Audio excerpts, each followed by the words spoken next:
दोस्तों, भारतीय क्रिकेट में इस वक्त सबसे बड़ी खबर सामने आ चुकी है। बीसीसीआई की बड़ी मीटिंग खत्म हो चुकी है और अंदर से जो खबर निकल कर आई है उसने पूरे क्रिकेट जगत को हिला दिया है। जी हां, रोहित शर्मा को लेकर एक ऐसा फैसला लिया गया है जो सीधे 2027 के वनडे वर्ल्ड कप से जुड़ा हुआ है। लेकिन उससे पहले अगर आप भी मानते हैं कि रोहित शर्मा को 2027 वर्ल्ड कप में टीम इंडिया की कप्तानी करनी चाहिए तो इस वीडियो को एक लाइक जरूर कर दीजिए। दोस्तों, 2027 का आईसीसी पुरुष वनडे वर्ल्ड कप क्रिकेट इतिहास के सबसे दिलचस्प टूर्नामेंट्स में से एक होने वाला है, क्योंकि इस बार टूर्नामेंट में पुराने सुपर 6 फॉर्मेट की वापसी हो रही है। लगभग 24 साल बाद यह फॉर्मेट फिर से देखने को मिलेगा। इससे पहले 2003 के वर्ल्ड कप में यह फॉर्मेट देखा गया था और उस समय भी टूर्नामेंट बेहद रोमांचक रहा था। उस वर्ल्ड कप में कई बड़े उलटफेर हुए थे, कई मजबूत टीमें जल्दी बाहर हो गई थी और कई छोटी टीमों ने शानदार प्रदर्शन करके सबको चौंका दिया था। इसलिए जब आईसीसी ने इस फॉर्मेट को वापस लाने का फैसला किया तो क्रिकेट फैंस के बीच उत्साह और भी ज्यादा बढ़ गया। सुपर 6 फॉर्मेट की खासियत यह होती है कि इसमें हर मैच बेहद अहम हो जाता है। टीमों को सिर्फ ग्रुप स्टेज ही नहीं बल्कि आगे के राउंड को ध्यान में रखकर रणनीति बनानी पड़ती है। एक छोटी सी गलती भी टीम को टूर्नामेंट से बाहर कर सकती है। यही वजह है कि इस फॉर्मेट को काफी प्रतिस्पर्धी माना जाता है। ये वर्ल्ड कप अक्टूबर और नवंबर 2027 में खेला जाएगा और इसकी मेजबानी 3 देश मिलकर करेंगे, दक्षिण अफ्रीका, जिम्बाब्वे और नामीबिया।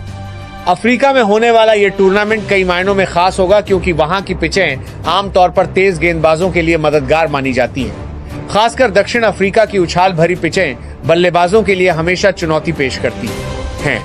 इसलिए इस वर्ल्ड कप में तेज गेंदबाजों की भूमिका बेहद अहम रहने वाली है। पूरे टूर्नामेंट में कुल 54 मुकाबले खेले जाएंगे और 14 टीमें इसमें हिस्सा लेंगी। यह भी एक बड़ा बदलाव है क्योंकि पिछले कुछ वर्ल्ड कप में टीमों की संख्या कम कर दी गई थी, लेकिन अब आईसीसी ने फिर से ज्यादा टीमों को मौका देने का फैसला किया है ताकि क्रिकेट को वैश्विक स्तर पर और ज्यादा बढ़ावा मिल सके। 14 टीमों को 2 ग्रुप में बांटा जाएगा और हर ग्रुप में 7 टीमें होंगी।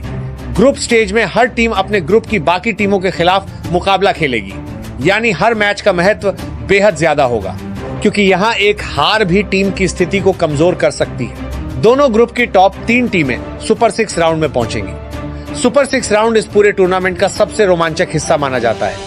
यहाँ पहुंचने के बाद टीमों के कुछ पॉइंट्स भी साथ जाते हैं, यानी ग्रुप स्टेज में मिली जीत का फायदा आगे भी मिलता है। यही वजह है कि शुरुआती मैचों का महत्व और भी बढ़ जाता है।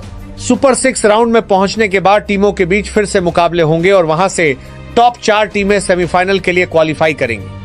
सेमीफाइनल मुकाबले हमेशा से ही वर्ल्ड कप के सबसे दबाव वाले मैच माने जाते हैं क्योंकि यहाँ हार का मतलब होता है टूर्नामेंट से सीधा बाहर होना।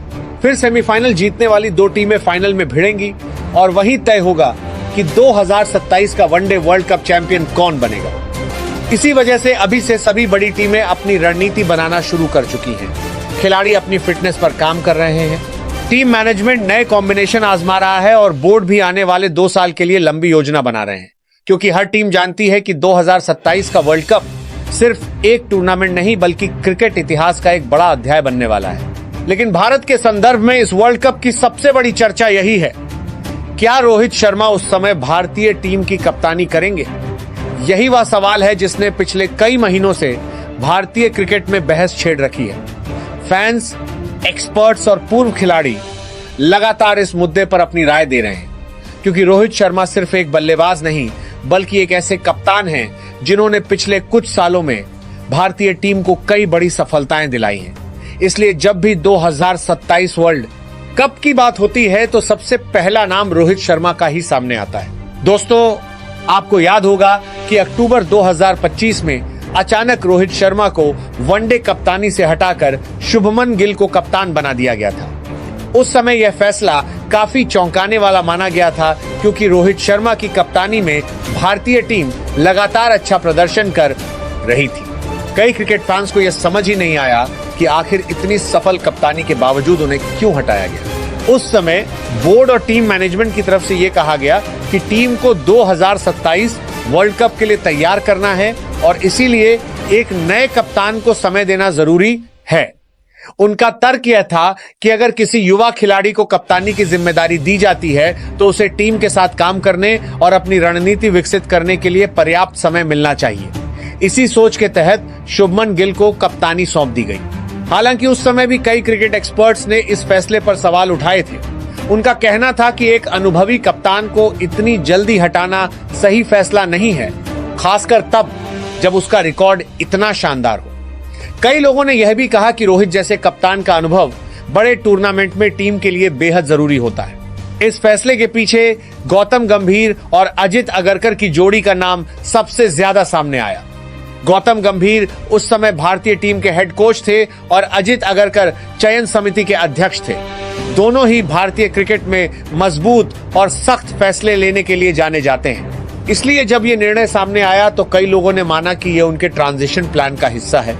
गंभीर का मानना हमेशा से रहा है कि टीम को भविष्य के लिए तैयार करना जरूरी है। वो अक्सर कहते रहे हैं कि टीम को सिर्फ वर्तमान नहीं बल्कि आने वाले वर्षों को ध्यान में रखकर फैसले लेने चाहिए। इसी सोच के तहत कई युवा खिलाड़ियों को मौका दिया गया और टीम में धीरे धीरे बदलाव शुरू हुए। लेकिन कई पूर्व खिलाड़ियों ने भी कहा कि यह फैसला जल्दबाजी में लिया गया। उनका मानना था कि रोहित शर्मा को कप्तानी से हटाने की कोई खास जरूरत नहीं थी, क्योंकि वह अभी भी टीम के लिए बेहद अहम खिलाड़ी थे। उन्होंने कई बड़े टूर्नामेंट में टीम का नेतृत्व किया था और खिलाड़ियों के साथ उनकी समझ भी काफी अच्छी थी। पूर्व क्रिकेटर मनोज तिवारी ने तो यहां तक कह दिया था कि गौतम गंभीर ने अजित अगरकर के कंधे पर बंदूक रखकर चलाई है। उनके इस बयान ने क्रिकेट जगत में काफी हलचल मचा दी थी। इसका मतलब यह था कि उनके अनुसार यह फैसला सिर्फ चयन समिति का नहीं बल्कि कोच और चयनकर्ताओं की संयुक्त रणनीति का हिस्सा था। यही वजह है कि अब जब 2027 वर्ल्ड कप की चर्चा तेज हो रही है तो रोहित शर्मा का नाम फिर से कप्तानी के लिए सामने आने लगा है।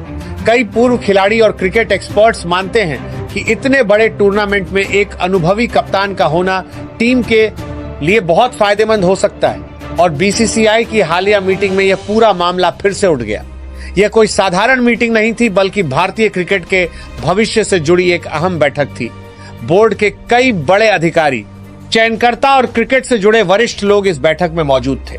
शुरुआत में चर्चा 2027 के वनडे वर्ल्ड कप की तैयारियों पर हो रही थी, लेकिन जैसे जैसे बातचीत आगे बढ़ी रोहित शर्मा की कप्तानी का मुद्दा फिर से सामने आ गया। मीटिंग में कई पूर्व खिलाड़ियों और बोर्ड के वरिष्ठ सदस्यों ने साफ कहा कि रोहित शर्मा का कप्तानी से हटाने का फैसला गलत था।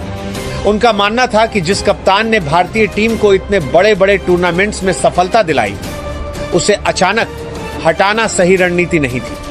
कई लोगों ने यह भी कहा कि ट्रांजिशन जरूरी होता है, लेकिन ट्रांजिशन का मतलब यह नहीं होता कि टीम के सबसे अनुभवी और सफल कप्तान को ही साइडलाइन कर दिया जाए।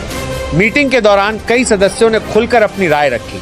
कुछ ने कहा कि भारतीय क्रिकेट में बदलाव जरूरी है, लेकिन बदलाव सोच समझकर होना चाहिए।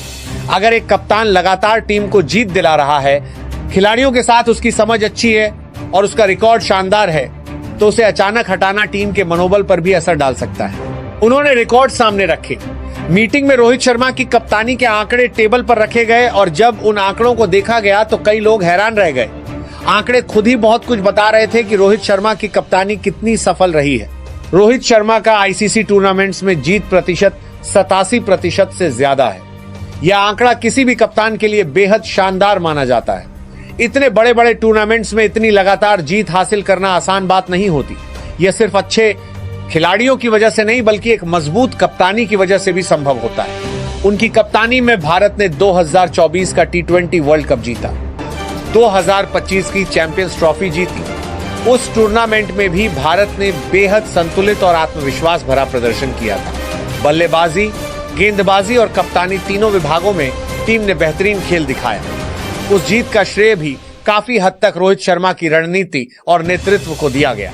और 2023 के वनडे वर्ल्ड कप में टीम इंडिया ने लगातार 10 मैच जीते थे। पूरे टूर्नामेंट में भारत अजेय रहा था और हर मैच में टीम ने शानदार प्रदर्शन किया था। बल्लेबाज रन बना रहे थे, गेंदबाज विकेट ले रहे थे और कप्तान के फैसले भी ज्यादातर सही साबित हो रहे थे। सिर्फ फाइनल में एक खराब दिन की वजह से ट्रॉफी हाथ से निकल गई। क्रिकेट में कभी कभी ऐसा होता है कि पूरे टूर्नामेंट में शानदार प्रदर्शन करने के बाद भी एक मैच सब कुछ बदल देता है। 2023 के वर्ल्ड कप फाइनल में भी कुछ ऐसा ही हुआ था। उस दिन टीम का प्रदर्शन उम्मीद के मुताबिक नहीं रहा और ट्रॉफी हाथ से निकल गई। लेकिन मीटिंग में कई लोगों ने यह बात भी कही कि एक मैच के आधार पर पूरे कप्तान को जज करना सही नहीं है। अगर किसी कप्तान ने पूरे टूर्नामेंट में टीम को शानदार तरीके से लीड किया है तो सिर्फ फाइनल हारने की वजह से उसकी कप्तानी पर सवाल नहीं उठाए जा सकते। तो सवाल यही उठाया गया, जिस कप्तान का रिकॉर्ड इतना शानदार है उसे आखिर क्यों हटाया गया? यह सवाल मीटिंग में बार बार सामने आ रहा था। कई सदस्यों का मानना था कि इस फैसले के पीछे की वजह पूरी तरह स्पष्ट नहीं थी। जब यह सवाल गौतम गंभीर और अजित अगरकर से पूछा गया तो रिपोर्ट्स के मुताबिक दोनों कुछ समय के लिए चुप हो गए। कमरे में कुछ क्षणों के लिए सन्नाटा छा गया, क्योंकि यह सवाल सीधा और बेहद अहम था। उनके पास इसका ठोस जवाब नहीं था। ऐसे में टीम को एक अनुभवी कप्तान की जरूरत होगी और उस अनुभव के मामले में रोहित शर्मा का कोई मुकाबला नहीं है। रोहित सिर्फ एक बल्लेबाज नहीं है बल्कि एक रणनीतिक कप्तान भी हैं। उन्होंने भारतीय टीम की खेलने की शैली ही बदल दी। 2023 वर्ल्ड कप में उनकी आक्रामक शुरुआत ने पूरे टूर्नामेंट का टोन सेट किया था। कई बार उन्होंने खुद जोखिम लेकर टीम के लिए मंच तैयार किया। यही कारण है कि कई पूर्व खिलाड़ियों ने मीटिंग में कहा कि रोहित को 2027 वर्ल्ड कप में कप्तानी करने का मौका मिलना चाहिए। अब सबसे बड़ा सवाल यही है, वीडियो पसंद आया तो लाइक और चैनल को सब्सक्राइब करें, क्योंकि आपका सब्सक्राइब ही हमारी ऊर्जा है।